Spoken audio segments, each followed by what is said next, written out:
Hey, I just wanted to reflect on this company called Sono Motors out in Europe. They just announced that they failed this week. I guess the process of failure lasted a few years, but they basically mismanaged the money. But the real problem was that the capital markets is what failed them. They thought they were going to be able to have enough capital to go into production. They used Valmet Automotive to do their contract manufacturing, which is something I like to see in a company that's doing a traditional type of vehicle in terms of its construction. Even though they do something similar with the body panels, they use some type of like plasticish body panel, and then they make it to where it's just going to be black and it's not using actual paint. So the process of manufacturing that they use isn't actually that complicated compared to a traditional vehicle. They made it a little simpler, simplify the process. But even though they did that and they're using Valmet, they still managed to fail. So, I mean, they're announcing it as a failure, but at the same time, they're using it as a marketing campaign, which doesn't make any sense at all, basically. So then you have Aptera. So Aptera has a much better vehicle in general. So basically, with Aptera, you're getting a better manufacturing plan than Sono even, but it's also Sono has a pretty decent way of manufacturing the vehicle, but Aptera has an even better one. And then you have way better. Everything is better with Aptera, especially the solar range, because of the efficiency is way better within Aptera. But with Aptera, they also have the same problem as far as getting a vehicle into production and having the capital necessary to do that. But the difference with Aptera, they did it without having to get IPO financing. Sono IPO'd at $1 billion, and then they went up on the first day or two to like 2 billion, 2.5 billion. It's at least 2 billion within the first 2 days. And then it started plummeting down back to 1 billion, and then went down further. And then it was all hell from there. Like, that was all in 2021, 2022. It just tanked. And then it wasn't just Sono that tanked. It wasn't Sono's fault that it tanked, really. It was just, that's what the entire stock market was doing. I had to face the blunt of that because I was invested in EVs at the time, mostly Canoe at the time, because I thought they were going to do contract manufacturing. They decided, oh yeah, we're not going to do that. We're going to do something better. We're going to do it ourselves. And I said, well, I mean, I invested in Canoe because I was thinking, okay, it's going to do contract manufacturing. They got a good plan, good vehicle, good, everything's kind of in place, right? And then they said, we're going to do something to where we're going to do it all ourselves, but we're going to bring it to market a little bit sooner, and we're going to produce more of them. So I said, okay, well, I don't know, I'll give it a shot. And turned out that they were not going to make it. They weren't going to make it in time, at least. They started production recently, but we'll see how that goes, I guess. And yeah, then you have Aptera. So I think Aptera will make it, but at the same time, I'm really hoping that Aptera gets a loan, a Department of Energy loan. And if that happens, that'd be fantastic, because like the Department of Energy loan program has billions and billions, like 300, 400 billion dollars to give out, and not enough companies are really applying for that. So if Aptera wants to get it, they can get it. And Aptera actually submitted their application already. A company, Canoe probably submitted. They've been talking to government officials all day long, every day. So we'll see how that goes as well. But I'm not invested in Canoe at the moment. It's all about Aptera and Fisker. Fisker has no chance of failure at this point, in my estimation.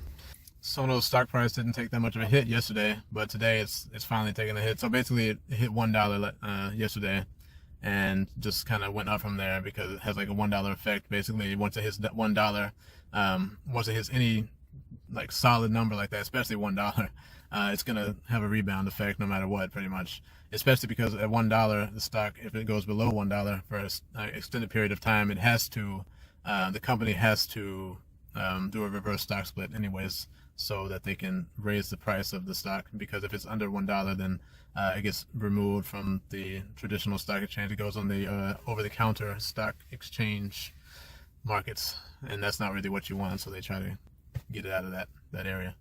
And yeah, they don't want it to be delisted. So what happened with Sono is basically that they have to, they want it to be above that, but also, yeah. So once the stock price goes under $1, then it can potentially retreat, but it has to go under $1 and be under there for a substantial amount of time. So usually on the 1-day chart, if it goes under $1 and stays there for that day and closes, then that becomes a resistance level for the next day and the following weeks.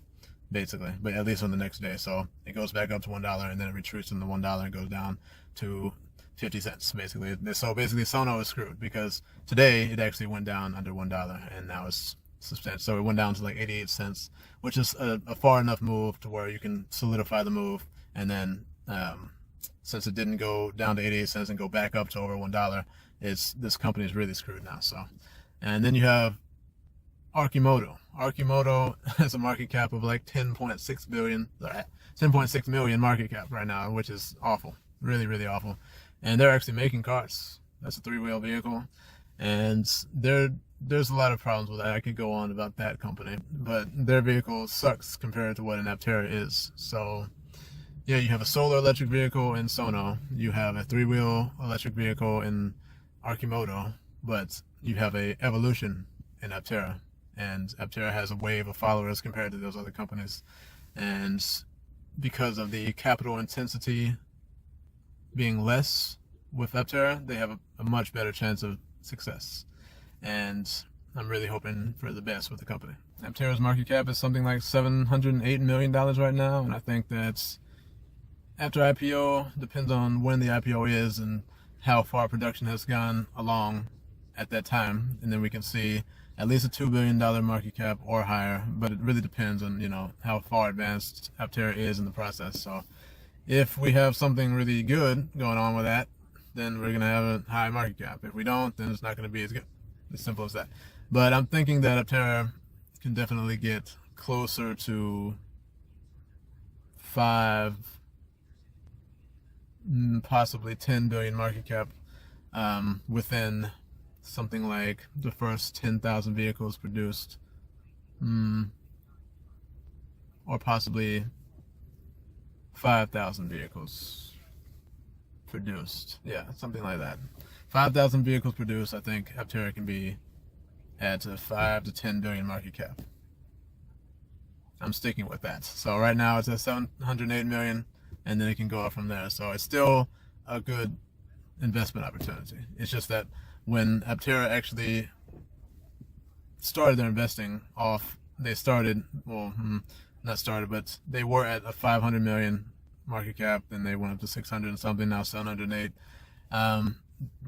Aptera's market cap has gotten artificially up throughout this whole pandemic and everything, 2022, and all the other EV companies have gone down. That's just what Aptera is doing. So it's your choice if you wanted to invest in it or not, but I think it's a great opportunity.